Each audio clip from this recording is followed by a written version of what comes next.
2장 18절에서 29절 말씀입니다. 18절에서 29절. 제가 가진 성경책은 401페이지에 있습니다. 신약성경 421페이지. 한 절씩 교독하고 마지막 절은 함께 읽도록 하겠습니다. 두아디라 교회의 사자에게 편지하라. 그 눈이 불꽃 같고 그 발이 빛난 주석과 같은 하나님의 아들이 이르시되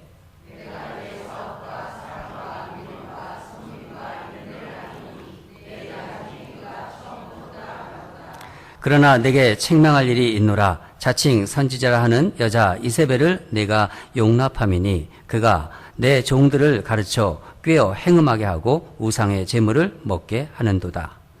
또 내가 그에게 회개할 기회를 주었을 때 자기의 음행을 회개하고자 하지 아니하는도다.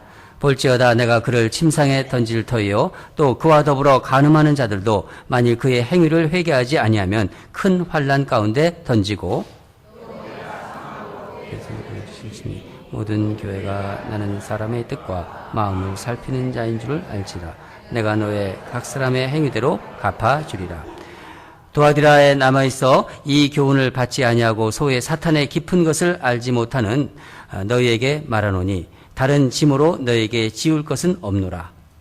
다만 너희에게 있는 것을 내가 올 때까지 굳게 잡으라.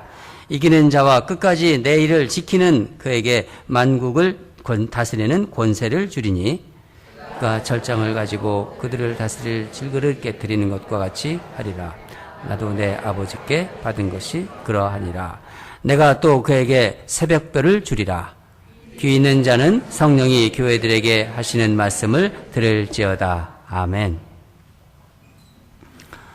오늘은 요한계시록 성령이 교회들에게 하시는 말씀 네 번째로 사람의 뜻과 마음을 살피시는 예수님이라는 제목으로 여러분과 은혜를 나누려고 합니다. 여러분, 우리는 세상을 살아가면서 여러 역할을 다 감당합니다.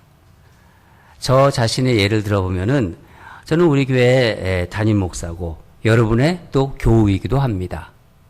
또한 미국에 살지만은 저는 한국인이고 또 가정적으로 보면 두 성인 남자의 아버지고 또 제 아내의 남편이고 이 렌초의 그 시민입니다.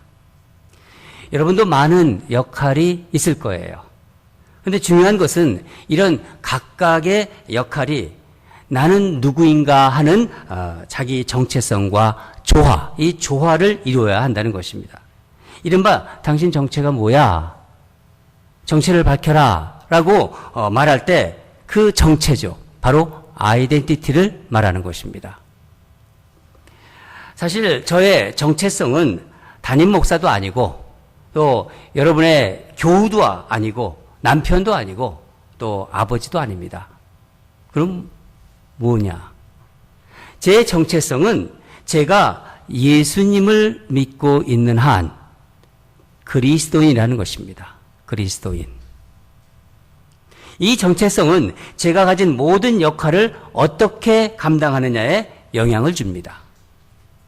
제가 어떤 한국인으로 살 것인가, 또 어떤 아버지로 살 것인가, 어떤 남편으로, 어떻게 행동하냐에 직접적인 영향을 끼치며 그 역할들이 서로 충돌할 때 어떤 선택을 하느냐의 기준이 됩니다. 제가 이렇게 저희 역할과 정체성에 대해서 말씀드리는 것은 이 둘의 갈등이 실제 우리 삶에서 심각한 문제로 대두되기 때문입니다. 우리가 읽은 본문에 나오는 지금 두아디라의 교회의 교인들에게도 마찬가지였을 것입니다. 두아디라는 소아시아의 수도인 버가모, 우리 지난주일에 살펴보았죠. 이 버가모와에서 동남쪽으로, 이 화면을 보면은, 버가모에서 동남쪽으로 두아디라가 나오죠. 한 34마일 정도 떨어져 있다고 합니다. 소아시아의 내륙 쪽으로 좀 들어와 있는 곳이죠. 그리고 아주 작은 도시입니다. 지금의 터키죠. 터키의 어느 도시냐면 아키사르라는 도시라고 알려져 있습니다. 이 도시는 알렉산더 대왕의 신하 중 한 사람이 건설했다고 해요. 그 신하의 그의 딸의 이름을 따서 두아디라라는 이름으로 지어졌다고 합니다. 두아디라는 신은 비록 작지만은 특히 의류라든가 염료, 그리고 피혁 제품, 그리고 청동 제품 이런 것을 취급하면서 상업 도시로서 발전되었습니다. 여러분 잘 아시는 자주장사 루디아, 이 루디아가 루디아는 바울과 함께 이제 빌립보 교회를 세웠죠. 이 루디아가 있던 곳입니다. 사도행전 16장에 나오는데 이 루디아가 바로 두아디라 출신의 비단 장사였던 것이죠. 두아디라 교회에게 주시는 주님의 말씀을 보면은 우리가 지금 말씀의 구조를 보면은 다 동일하다고 지난번에 말씀드렸습니다. 한번 다시 한번 우리가 읽겠습니다. 처음에 어떻게 나오는지 쭉 밑에까지 같이 읽겠습니다. 시작. 예수 그리스도의 모습, 교회에 대한 칭찬, 교회에 대한 책망, 교회에 대한 경고, 미래의 약속. 그렇게 7교회가 그렇게 같은 구조로 되어 있습니다. 물론 어느 교회는 책망과 칭찬도 있고 책망도 있고 어느 교회는 칭찬만 있습니다. 좀 다르지만은 구조는 같다는 것입니다. 두아디아 교회는 주님께 많은 칭찬을 받은 교회예요. 교회로서의 역할을 충실하게 해냈기 때문입니다. 다 같이 19절을 읽도록 하겠습니다. 19절입니다. 시작. 내가 내 사업과 사랑과 믿음과 섬김과 인내를 아노니 내 나중 행위가 처음 것보다 많도다. 주님이 칭찬 내용이 쭉 나오는데 어떤 건가요? 첫째는 내가 내 사업을 안다. 그렇게 말씀하셨습니다. 내가 내 사업을 안다. 교회에서의 사업이 무엇입니까? 사역이죠. 그 사역은 주로 주의 일이죠. 주일. 전도를 한다든가 또 봉사하고 양육하고 그밖에 여러 가지 사역. 그런 일을 이 두아디라 교회는 많이 했다는 것입니다. 두 번째는 교회에 대한 사랑입니다. 성도들끼리 사랑이 넘쳤고 어쩌면 믿지 않는 성도들에게도 관용하고 사랑하는 그런 교회였다는 것이죠. 셋째는 믿음이라고 하죠. 믿음. 어떤 시기든 어느 곳에든지 이 세상에서 믿음을 지켜간다는 것은 상당히 어렵습니다. 힘들죠. 그렇지만은 두아디라 교회는 그 믿음을 끝까지 잘 지켰다는 것입니다. 네 번째는 섬김의 교회였다고. 다섯 번째는 그들의 인내를 칭찬하셨습니다. 두아디라에 대한 칭찬은 여기서 끝나지 않고 여섯 번째까지 가죠. 내 나중 행위가 처음 것보다 많도다. 아주 중요한 말씀을 하셨습니다. 예수님은 에베소 교회를 향하여 처음 사랑을 버렸다고 말씀하셨죠. 그런데 두아디라 교회는 점점 더 나아졌다고 칭찬하셨습니다. 여러분 대단한 칭찬입니다. 저렇게 많은 칭찬을 받은 교회예요. 두아디라 교회는요. 첫사랑을 잃은 에베소 교회와 분명히 다르죠. 그렇죠? 끝이 좋은 교회였다는 거예요. 저는 말씀을 묵상하면서 우리 교회도 끝이 좋은 교회임을 기도했어요. 시간이 가면 갈수록 처음보다 더 좋은 교회, 점점 더 좋아지는 교회. 우리 교회도 그렇게 됐으면 좋겠습니다. 그러나 안타깝게도 두아디라 교회 역시 문제를 가지고 있었습니다. 우리 본문을 보겠습니다. 20절을 함께 읽도록 하겠습니다. 시작. 그러나 내게 책망할 일이 있노라. 자칭 선지자야 하는 여자 이세벨을 내가 용납함이니 그가 내 종들을 가르쳐 꾀어 행음하게 하고 우상의 제물을 먹게 하는도다. 처음 서두에서 언급한 대로 두아디라 이곳은 상업이 발달되었고 그래서 무엇이 있었냐면 길드라는 그 노동조합으로 운영되어 있었어요. 그런데 이 길드에 소속되지 않으면은 불이익을 당하게 되어 있었습니다. 이 노동조합 자체는 자체적으로 섬기는 신이 있었는데 수호신이라고 하는데 주로 아폴로신을 섬겼습니다. 제우스의 아들이라고 해서 아폴로신을 섬겼죠. 조합원들은 사업의 번창을 위해서 정기적으로 이 수호신에게 제사를 드렸다고 합니다. 그리고 제사가 끝나면은 제사 음식을 이제 나누어 먹는데, 그리고 다 제사 음식을 나누어 먹고 유흥의 시간을 가졌답니다. 이때 여인들을 불러서 음행하는 것이 관례였다고 합니다. 그러니 노동조합에 소속된다는 것은 그들과 함께 제사를 지내야 되고, 그들과 함께 이런 음란한 짓을 해야 되고, 이런 부도덕한 행위를 하는 것이죠.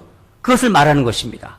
아마도 많은 두아디라 교인들은 그러한 사회적 환경 때문에 많이 고민했을 거예요. 처음에 말씀드린 그리스도인이라는 자기 정체성과 살아가는 데서 부딪히는 사회적인 역할의 충돌에서 오는 갈등이 있었다는 것입니다. 그래서 그들은 교회 지도자에게 조언을 구한 것이죠. 이때 누가 나오냐면 이사벨이라는 두아디라 교회의 여선지자가 이들을 안심시킵니다.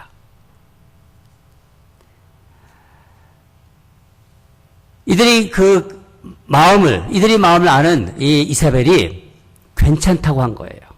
그것들을 용납해도 된다고, 또 받아들여라, 이렇게 가르쳤던 것입니다. 이세벨이라는 이 여인은 그러니까 실제 이 여인이 실명인지, 아니면 구약에 나오죠? 구약에 아합의 부인 이세벨이 나옵니다.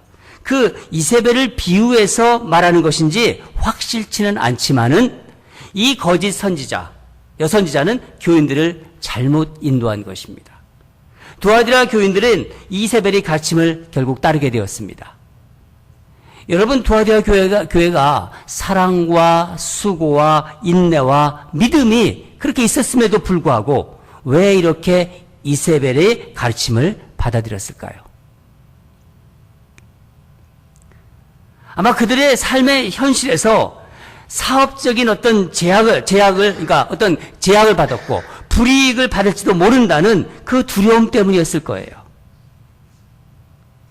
그런데 더 큰 문제는 예수님의 질책을 받고도 이세벨의 가르침을 따랐다는 것입니다. 어떻게 그런 일이 있었을까요? 우리 24절을 보면은 24절에 이들이 소위 사탄의 깊은 것을 알지 못하는 자들이라고 합니다. 사탄의 깊은 것. 이게 무엇인가요? 사탄의 깊은 것. 이세벨은 이른바 신과 접신하는 여인으로 알려져 있어요. 신과 통한다, 이런 뜻이죠. 그러니까 교인들은 영적으로 깊은 것을 알고 있는 이 이세벨의 가르침을 그들에게 큰 영향력이 될 수밖에 없었던 것입니다. 우상을 섬기는 제사에 참여하고 그 음식을 베푸는 잔치를 즐기며 음행까지 감당하는 그런 일을 한 성도로서 부담감이 있겠죠. 그것이 상당한 부담인데 이세벨이 너희들 그런 일을 하는 것과 너희의 정체성은 상관이 없다. 그런 얘기를 이 지도자를 통해서 들은 것입니다. 그렇게 또 가르쳤던 것이고, 죄책감이 있는 성도들 입장에서는 위로가 되었던 말이겠죠. 또한 일종의 어떤 의미에서는 면죄부를 주는 그런 말이기도 합니다. 이세벨이 이 괜찮다는 말은 그대로 괜찮은 것이 된 거예요. 그래서 주님은 소위라는 말을 붙이면서 오히려 그들이 사탄의 깊은 책략을 알지 못했다. 사탄의 그 깊은 책략을 알지 못하고 그 책략에 빠진 자들이라고 말씀하신 것입니다. 여러분, 우리 신앙은 역할에서 나오는 것이 아니라 정체성에서 나오는 것입니다. 우리 신앙. 역할은 그 역할이 실행되는 시간과 장소의 제약을 받잖아요. 그렇지만 정체성은 그렇지 않습니다. 예수를 믿는 사람들, 그리스도인은 하루 24시간, 그러니까 주 7일 동안 그 정체성으로 살아가는 거예요. 내가 예수를 믿고 있다는 하나님의 자녀라는 정체감을 가지고 24시간, 주 7일을 살아가는 사람들이죠. 아니, 이 세상을 떠난 다음에도 그 아이덴티티는 영향을 줍니다. 그리스도라는 정체성은요, 우리의 모든 역할에 영향을 끼칠 수밖에 없어요. 왜냐하면 그것은 우리 존재에서 기인된 것이기 때문입니다. 전에 제가 목회하던 공동체는 나이가 좀 든 자매들이 좀 있었던 그런 공동체들입니다.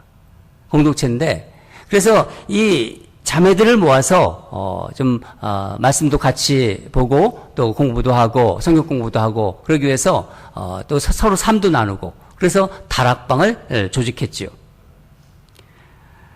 그런데 이 자매들의 마음속에 있는 어떤 관심사는 사실 결혼이었어요. 나이들이 다 이제 어떻게 보면 결혼 어떤 정년기를 좀 지나고 그런 자매들이었는데 마음속에 결혼에 대한 생각들을 가지고 있었습니다.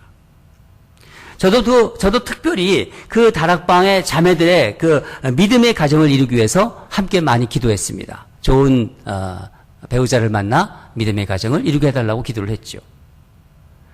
자매 이 다락방원 중에서 믿음이 좋고 사역도 열심히 감당하고 있던 한 자매가 있었는데, 어느 날 그 자매가 이렇게 목사님 하면서 이렇게 사역, 그러니까 뭐라고 할까, 상담을 요청했습니다. 저는 직감적으로 이 자매가 좋은 형제를 만났구나, 이제 결혼을 하려고 하는구나 하는 그런 느낌을 좀 받았어요. 역시 그 자매가 이제 만나서 같이 얘기를 하는데, 한 남자와 그동안 교제를 해왔고, 그리고 그 남자와 결혼하고 싶다, 그런 얘기를 했습니다. 좀 마음이 굉장히 기뻤어요. 또 기도도 해왔고. 그런데 이 자매가 하는 말이 그 남자가 유부남이라는 겁니다. 그러면서 지금은 유부남이지만은 자신이 결혼을 이제 승낙하면은 곧 이혼을 하겠다고 약속을 했다는 거예요. 저는 그 자매에게 이렇게 말했습니다. 자매는 지금 간음을 하는 것이고 간통을 하고 있는 것이다. 그렇게 얘기했습니다. 그러자 자매가 이렇게 얘기했더군요. 목사님, 저는 지금까지 신앙으로 살아왔습니다. 저는 열심히 교회에서 사역도 하고 열심히 예배를 드렸습니다. 목사님이 잘 아시잖아요. 그리고 이 남자와 사귀면서 신앙도 지켜왔습니다. 목사님이 아시다시피 저는 열심히 신앙생활하는 거 목사님이 잘 아시잖아요. 저는 결혼을 하더라도 이전보다 더 신앙생활을 잘할 것입니다. 저는 그 사람과 결혼해서 선교도 같이 가고 더 열심히 교회 봉사도 하고 새벽 제단도 지키겠습니다. 그렇게 얘기를 하더라고요. 신앙으로서는 최선을 다할 거예요. 제가 신앙인이기 때문에. 그러면서. 그런데 왜 안 되나요? 그러죠. 이 사람을 놓치면은 제 나이에 다시는 결혼할 기회가 오지 않을 것 같아요. 그런 말도 하더라고요. 제가 그때 이 자매에게 던진 질문이 이것이었습니다. 자매님이 그리스도인으로서 열심히 신실하게 신앙생활하고 온 것을 저도 알고 있고 참 잘했다고 생각을 합니다. 아마 예수님도 칭찬하실 거예요. 그런데 생각해 보세요. 그 남자와 연애할 때도 자매는 신실한 그리스도인이었습니까? 여러분, 예수님께서 우리를 위해 십자가에서 죽으신 것은 우리에게 어떤 새로운 역할을 주기 위해 하신 것이 아니십니다. 지난주 우리가 다니엘 특별스택에서 교회에 대한 주제를 가지고 말씀을 나누었습니다. 그랬듯이 하나님은 우리를 하나님의 자녀로 새로운 인류라고 말씀하셨잖아요. 새로운 인류. 그리고 새 생명으로 다시 창조하신 거예요. 그리스도인이란 우리의 역할이 아니라 우리의 정체성이라는 거예요. 우리의 아이덴티티라는 거예요. 그리고 이 정체성에서 벗어난 길에서 다시 돌이키는 것이 회개입니다. 주님은 여선지자 이세벨에게 회개의 기회를 주었습니다. 그런데 21절 보면은 회개하지 않고 계속해서 음행을 했다고 합니다. 사실 우리들의 문제는요, 죄를 짓는 것보다는 죄 지은 다음이 문제예요. 어느 누가 과연 완벽한 사람이 누가 있겠습니까? 다. 누구든지 실수할 수 있습니다. 그렇지 않습니까? 아니, 실수가 아니라 범죄도 할 수 있어요. 그러나 우리 하나님은 죄를 짓는 것보다 회개하고 다시 돌아오기를 바라는, 그것을 기다리는 분이시라는 거예요. 바로 아버지의 마음입니다. 여러분, 우리 자녀들이 잘못했을 때 꾸짖는 이유가 바른 길로 가기 위해서 그렇게 하는 거 아닙니까? 두아디라 교회를 향한 주님의 책망 역시 심판하려는 그런 생각이 아니라, 그런 생각으로 하나님이 말씀하시는 것이 아니라 회개하고 돌아오기를 바라는 그 마음으로 주님은 말씀하시는 거예요. 우리 22절과 23절을 함께 읽도록 하겠습니다. 시작. 22절과 23절입니다. 시작. 볼지어다 내가 그를 침상에 던질 터이요 또 그와 더불어 간음하는 자들도 만일 그의 행위를 회개하지 아니하면 큰 환난 가운데 던지고, 또 내가 사망으로 그의 자녀를 죽이려니 모든 교회가 나는 사람의 뜻과 마음을 살피는 자인 줄 알지라. 내가 너희 각 사람의 행위대로 갚아주리라. 예수님의 징계는 세 가지로 지금 나타나고 있습니다. 첫째는 침상에 던지겠다. 무슨 뜻인가요? 여기서 침상에 던진다는 말은 그들이 병에 걸려 자리에 눕게 될 것이다, 그런 뜻이에요. 두 번째, 환난 가운데 던지겠다, 그렇게 말씀하십니다. 죄악에서 회개하지 않으면은 환난이 그들을 기다리고 있다는 것입니다. 그리고 마지막으로 그의 자녀를 죽이겠다. 이 말씀은 이 악한 이세벨을 따르는 영적 자녀는 결국 죽게 된다는 말씀입니다. 그러나 주님께서는 이 이세벨의 교훈을 따르지 아니하고 끝까지 거룩함을 지키는 자녀들에게, 그런 성도들에게는 두 가지 약속을 해주시고 있습니다. 그것이 26절부터 28절까지인데 그 내용도 함께 읽도록 하겠습니다. 시작. 이기는 자와 끝까지 내 일을 지키는 그에게 만국을 다스리는 권세를 주리니 그가 철장을 가지고 그들을 다스려 질그릇을 깨트리는 것과 같이 하리라. 나도 내 아버지께 받은 것이 그러하니라. 내가 또 그에게 새벽별을 주리라. 여기서 권세라는 말이 나오는데, 권세는 헬라어로 엑수시아라는 뜻이에요. 엑수시아.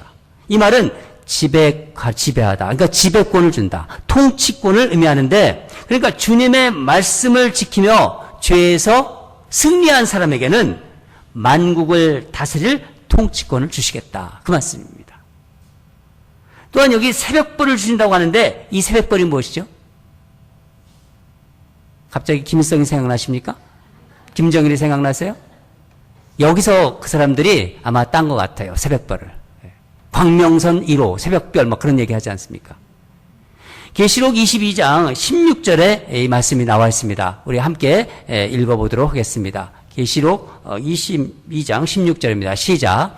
나 예수는 교회들을 위하여 내 사자를 보내어 이것들을 너희에게 증언하게 하였노라. 나는 다윗의 뿌리요 자손이니 곧 광명한 새벽별이라 하시더라. 그러니까 예수님은 자신을 우리에게 주신다는 거예요. 예수님 자신이 새벽별이라고 말씀하시는 거죠. 그렇죠? 무슨 의미인가요? 우리는 이 편지의 서두에 나타난 예수님의 모습에서 그것을 발견할 수가 있습니다. 우리 처음 서두 18절을 같이 읽도록 하겠습니다. 시작. 두아디라 교회의 사자에게 편지하라. 그 눈이 불꽃 같고 그 발이 빛난 주석 같은 하나님의 아들이 이르시되. 눈이 불꽃 같고 발이 빛난 주석 같은 하나님의 아들. 여러분, 예수님의 눈은 아무리 어둡고 아무리 암흑이라 하더라도요, 그 암흑을 꿰뚫어보는 불꽃 같은 눈을 가지셨습니다. 불꽃 같은 눈이라는 거예요.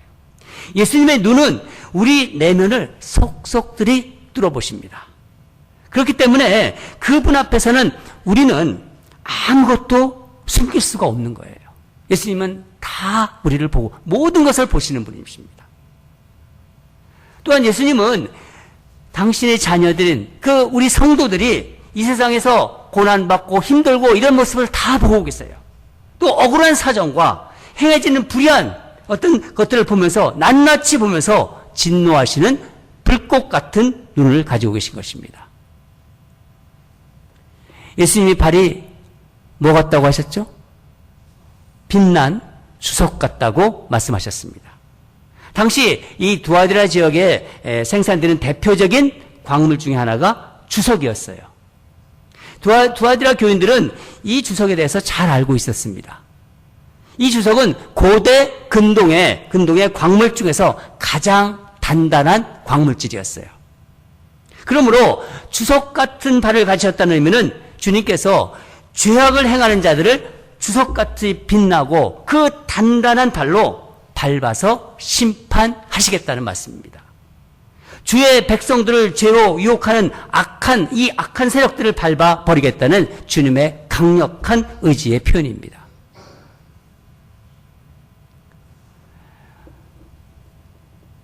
여러분, 미국의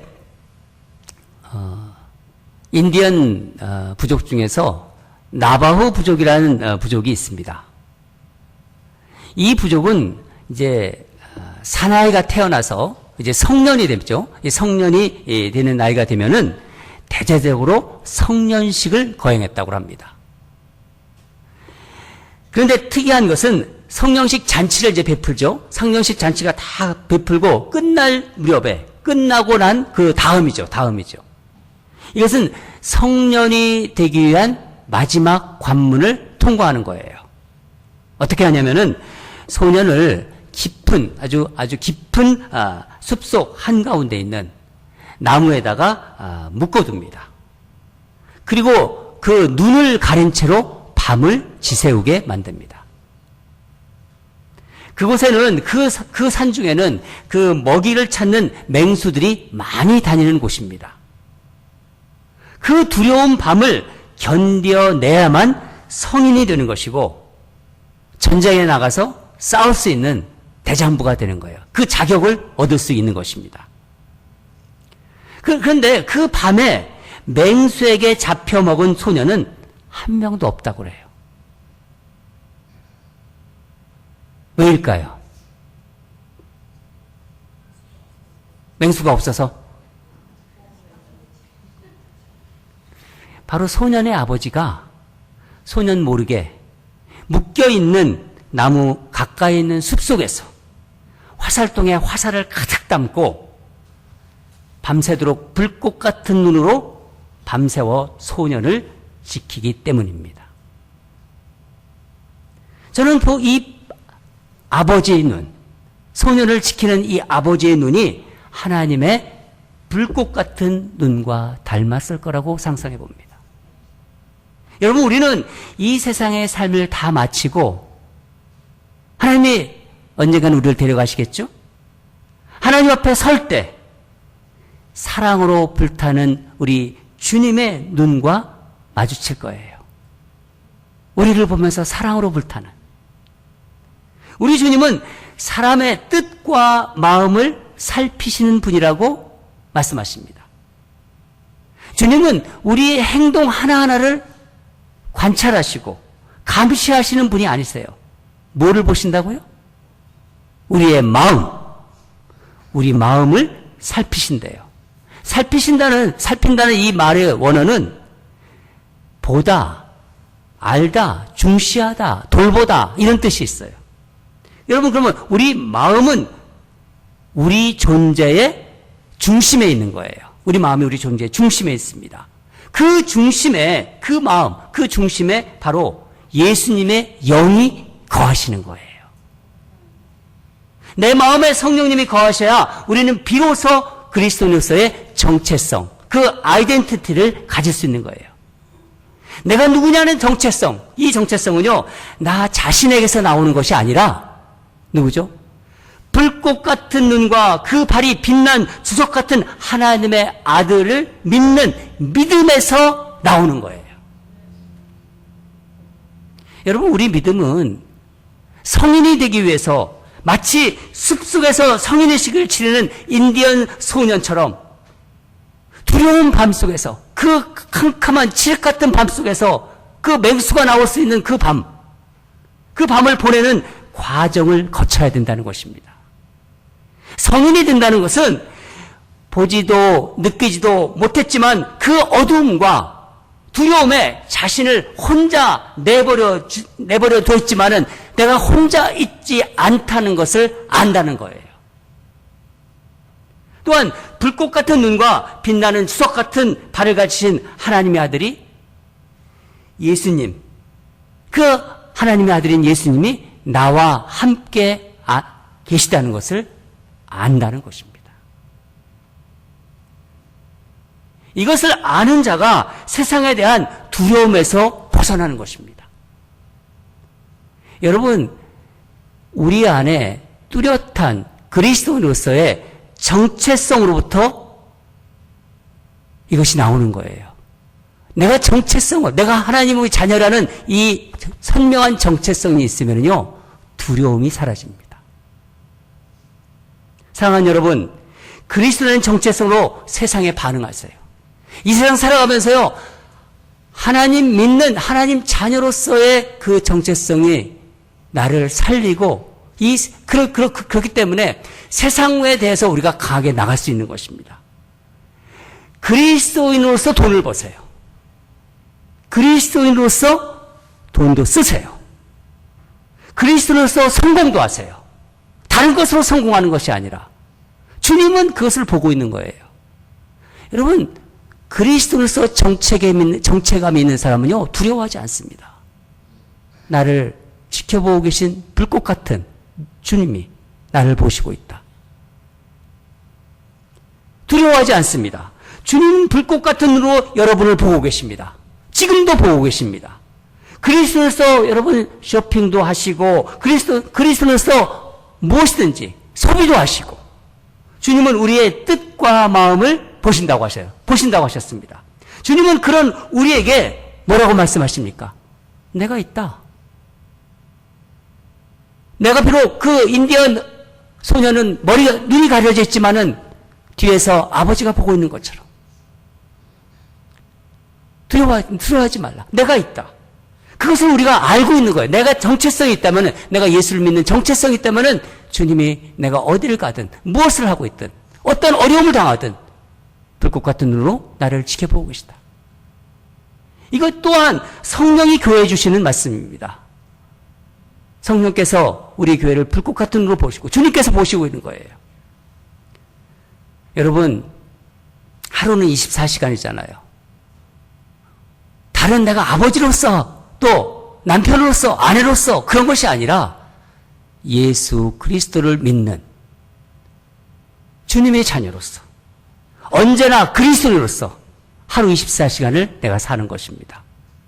또 일주일을 사는 것입니다. 오늘 말씀을 들었습니다. 하나님의 말씀이 내게 임했습니다. 내가 그렇게 살아갈 것이다. 또 다음 일주일을 또 하나님께서 주시는 말씀을 가지고 또 살고, 언제나 그리스도로서 그 정체감을 가지고 살아가는 저와 여러분이 되기를 주님 이름으로 축원합니다. 다 같이 기도하겠습니다.